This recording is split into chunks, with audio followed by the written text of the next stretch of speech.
Olá pessoal, mais uma aula de gestão da qualidade. Agora sobre as ferramentas para a gestão da qualidade.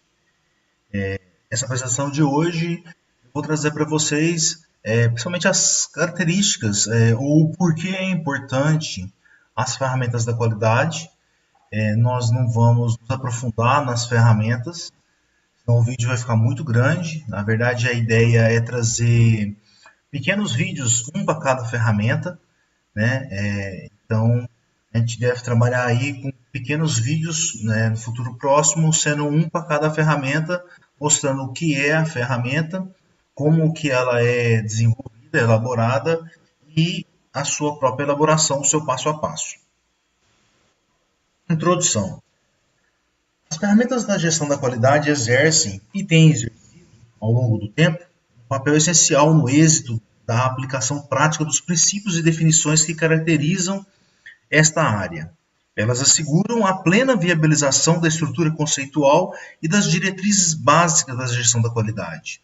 Então, assim, ela vem desenvolvendo, surgiu lá no final do século XIX para o século XX, até um pouco antes da formalização da ideia de qualidade, ainda não existia essa ideia de controle de uma maneira formal, lembrando que qualidade sempre existiu e de alguma maneira ou de outra o seu controle também sempre existiu, né? Mas de uma maneira formalizada ou, por exemplo, utilizando métodos, né, principalmente os estatísticos, aí é uma coisa um pouco mais recente.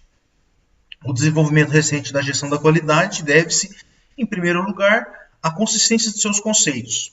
A solidez que caracteriza as definições básicas da área decorre tanto da estrutura teórica que serve de sustentação a elas, quanto da plena aceitação dos principais pressupostos que tornaram a gestão da qualidade uma ação essencial na governança das organizações produtivas de qualquer setor, de qualquer porte ou de qualquer natureza.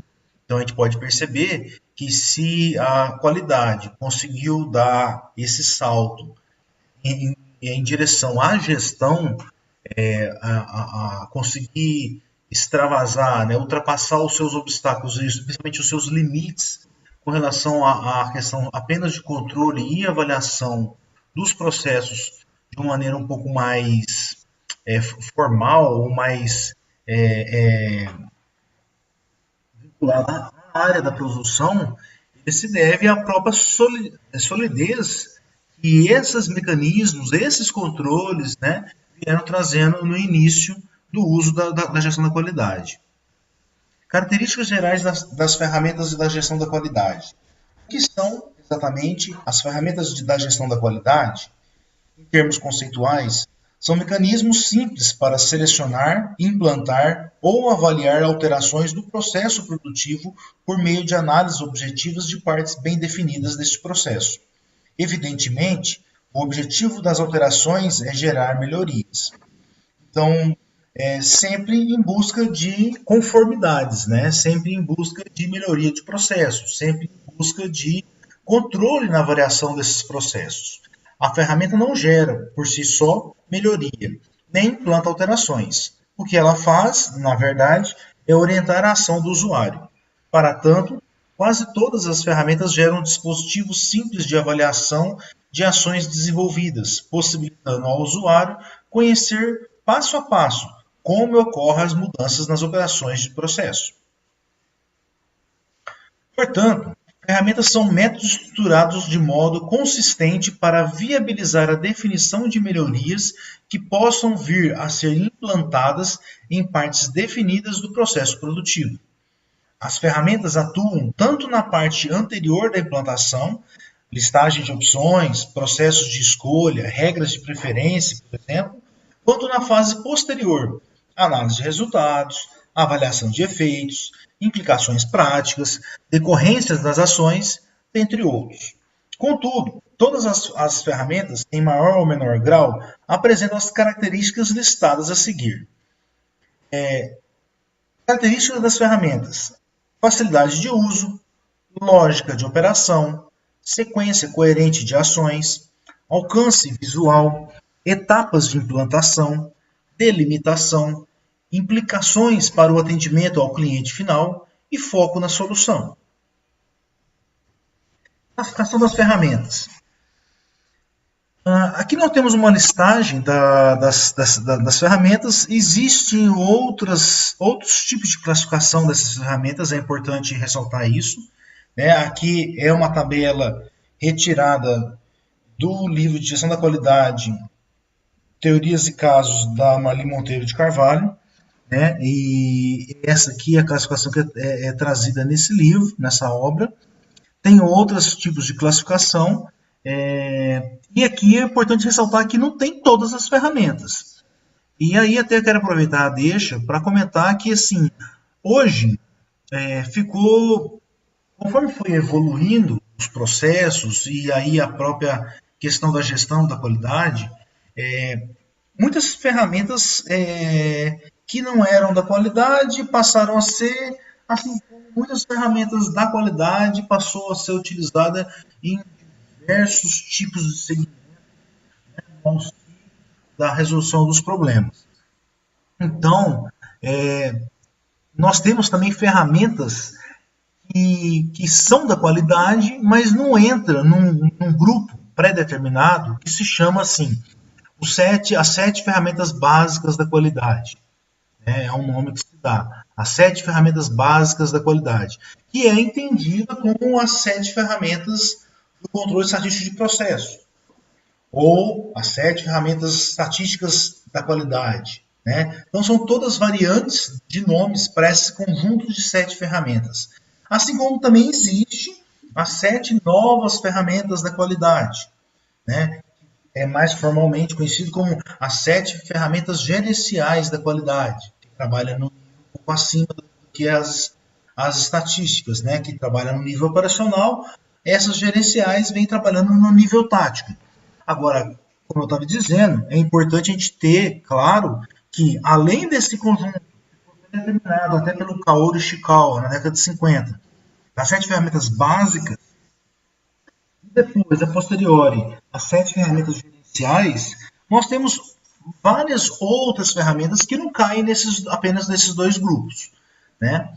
Uma outra coisa também que é importante a gente ter em mente, que algumas são técnicas, né? São métodos, são técnicas, mas não necessariamente são ferramentas. Algumas eu até gosto de dar o nome de ferramentas de suporte. Então, geralmente, eu separo em 3 grupos. As ferramentas gerenciais, as ferramentas estatísticas e as ferramentas de suporte.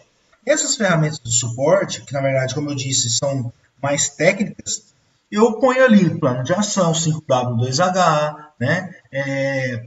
O próprio Brainstorm, né?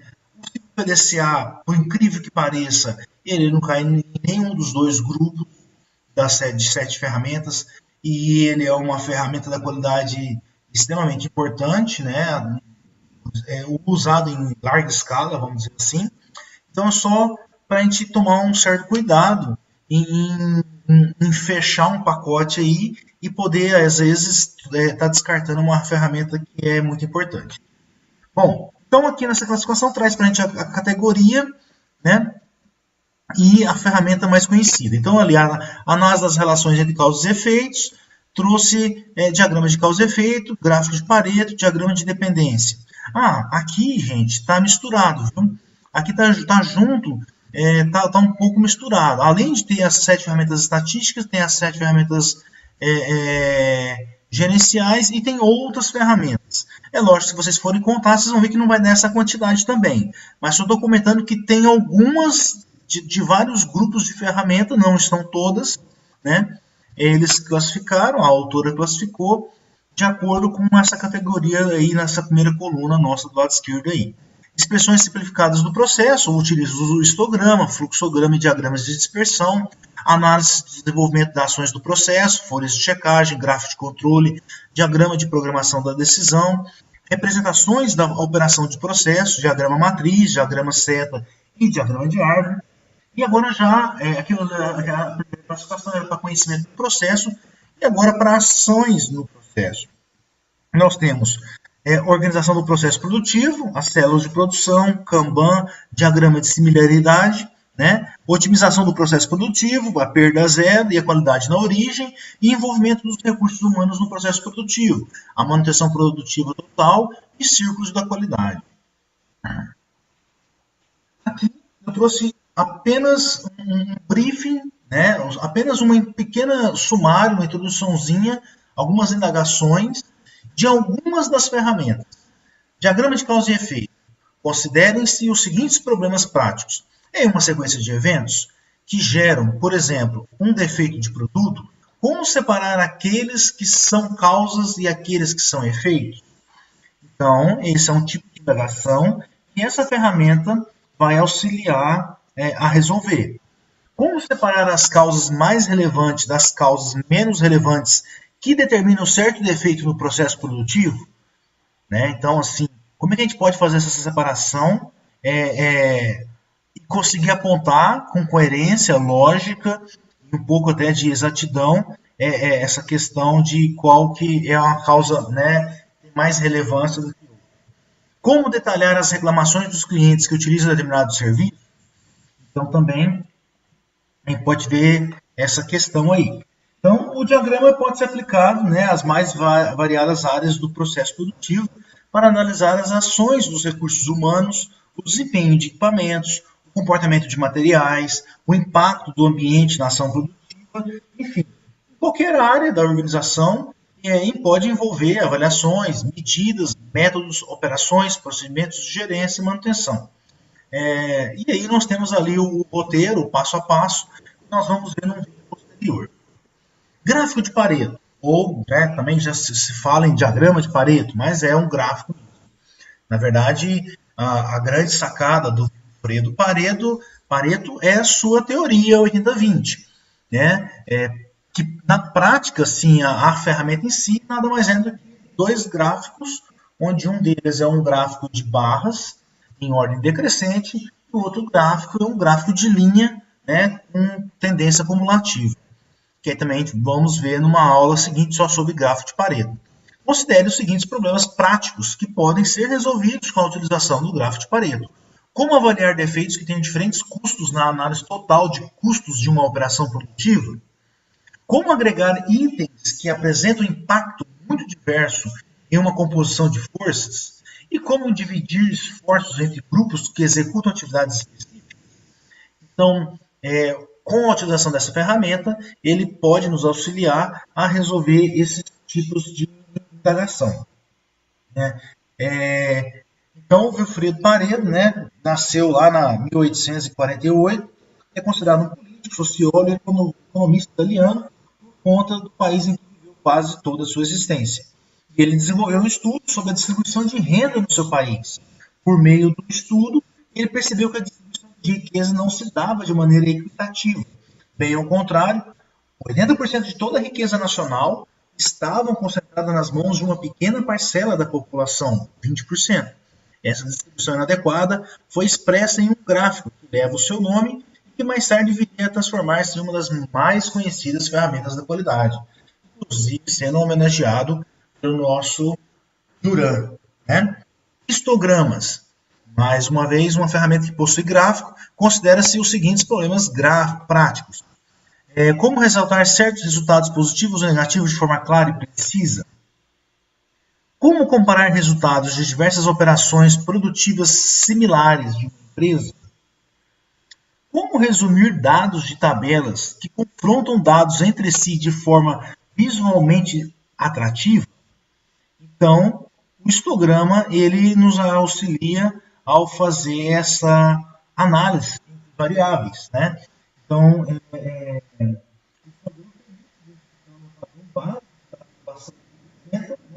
e determinam o universo do qual os dados foram extraídos e geram uma aproximação interessante da curva de frequência que caracteriza esses dados. Nós temos ali já o tipo de curva, onde a curva padrão é a curva de desvio padrão, né? Aquela que lembra uma senoide, né? Que é uma boca de sino que eles falam, né? Que é o padrão. E nós temos outros, né? E para cada um desses outros nós temos já uma pré-análise dos gráficos realizada. Então tem o platô, o gráfico desfiladeiro, o assimétrico à esquerda, assimétrico à direita, né? Então alguns gráficos histogramas. Os histogramas é uma das ferramentas mais básicas que são aprendidas geralmente nas disciplinas de estatística. E veremos também posteriormente. Diagrama de dispersão. O diagrama de dispersão, né, que tipo de situações que ele pode nos auxiliar? Como comparar o efeito de duas alterações em um mesmo processo, por meio de trocas de equipamentos ou treinamento de mão de obra, por exemplo, considerando resultados antes e depois de tais alterações? Como comprovar se existe efetiva relação entre determinadas causas e certos efeitos? Como verificar se certo conjunto de variáveis guarda relação entre si, proporcionalidade direta ou inversa? Então, também, essa ferramenta deriva de outras ciências, né? No caso, a estatística e da matemática clássica. Né? E esses diagramas são, na verdade, técnicas gráficas utilizadas para analisar as relações entre duas variáveis, mais especificamente para visualizar essas relações. Né? Os diagramas de dispersão, na sua forma tradicional, são gráficos bidimensionais que fazem uso do sistema cartesiano de coordenadas. Ainda que possam ser analisados por técnicas analíticas conhecidas, os procedimentos típicos do diagrama de dispersão envolvem uma avaliação visual das relações entre as variáveis. O que é evidente, não exclui a possibilidade de uma relação funcional entre elas, cuja determinação depende exatamente da aplicação de recursos teóricos bem mais sofisticados. É importante dizer que, no caso de não existir essa relação, né, também é perceptível. É perceptível quando não existe a relação.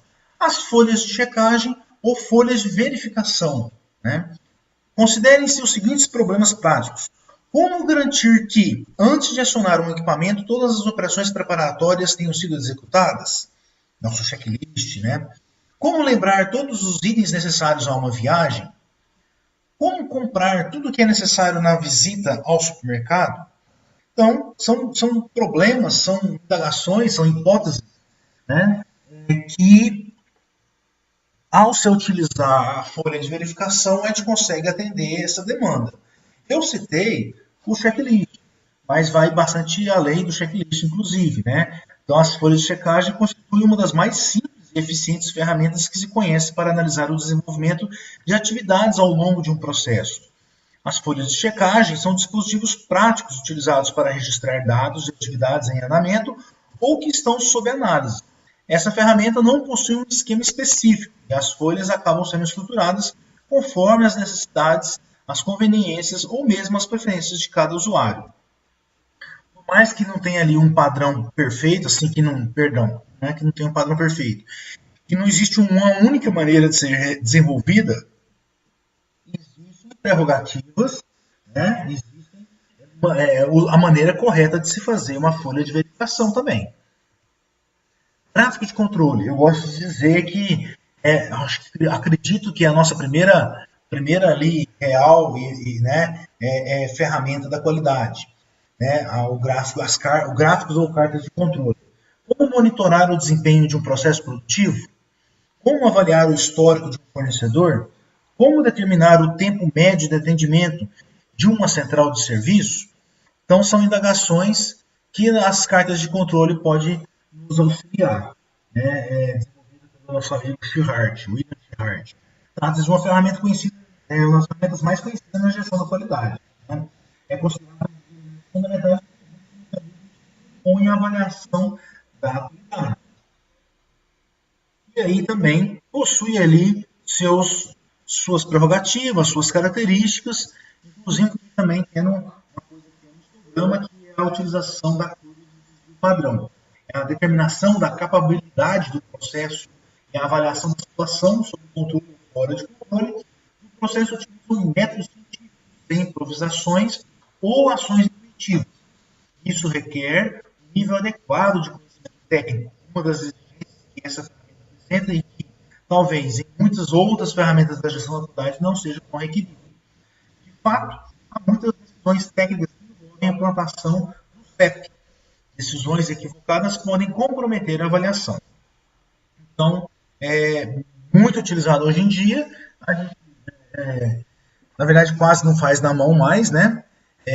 Para finalizar aí, queria dizer isso. Uma boa parte dessas ferramentas, nós estamos no ano de 2019, que essa vídeo apresentação está sendo gravada, se a gente pegar ali até 2010, 2012, a maioria dessas ferramentas tinham que ser feitas na mão, né? Ou se utilizavam uma planilha eletrônica, aí vamos citar o Excel, o Microsoft Excel, que é a planilha eletrônica mais utilizada no mundo, elas tinham que ser construídas ali, né, tintim por tintim, passo a passo, vamos dizer assim. Hoje, né, nós temos a versão do Excel 2016, está saindo 2019, mas hoje nós temos lá a ferramenta histograma, nós temos a ferramenta, né, carta de controle, o próprio gráfico de Pareto, já existe lá um botãozinho, você vai lá, só clica em gráfico de Pareto, seleciona o intervalo de dados e ele já vai elaborar para você o gráfico de Pareto. E não muito longe, ali em 2012, 2013, não existia isso, né? A gente tinha que fazer isso tudo na mão.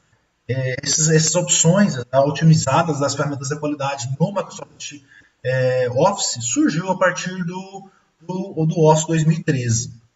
Por hoje a gente ficamos por aqui, né? E teremos, como eu disse, alguns pequenos vídeos sobre as ferramentas. Obrigado.